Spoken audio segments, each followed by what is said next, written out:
સફળ અને નિષ્ફળ વેપારીઓ વચ્ચે કે સફળ અને નિષ્ફળ બિઝનેસમેન વચ્ચે એક મોટો તફાવત શું હોય છે તેના પર આપણો આજનો આ વિડીયો છે. જ્યારે તમે સફળ અને નિષ્ફળ બિઝનેસમેનને ઓબ્ઝર્વ કરશો તો એમાં મેં મારા એક્સપિરિયન્સ પ્રમાણે એક વસ્તુ ઓબ્ઝર્વ કરી છે.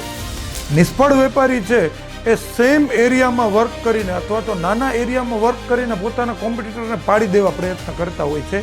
જ્યારે સફળ બિઝનેસમેન કે સફળ વેપારી હોય છે એ પોતાનો જિયોગ્રાફિકલ એરિયા છે એ વધારતા જતા હોય છે. એક સિટીમાંથી બે સિટી, એક સ્ટેટમાંથી બે સ્ટેટ, એક ડિસ્ટ્રિક્ટમાંથી બે ડિસ્ટ્રિક્ટ, એવી રીતે વધારતા જતા હોય છે. અને પોતાની પેમેન્ટ મેથડ કે પોતાની રેટની સિસ્ટમ અને ક્વોલિટીની સિસ્ટમ છે એ સફળ બિઝનેસમેન પકડી રાખે છે. જ્યારે નિષ્ફળ બિઝનેસમેન છે એ કટ થ્રોટ કોમ્પિટિશન કરીને સેમ જ એરિયામાં બીજા બિઝનેસમેનને પાડી દેવા પ્રયત્ન કરે છે. પણ અલ્ટિમેટલી તમે જોશો તો આ કટ થ્રોટ કોમ્પિટિશન કરવાવાળા જે બીજાને પાડી દેવા પ્રયત્ન કરે છે એ છેલ્લે પોતે જ પડી જતા હોય છે.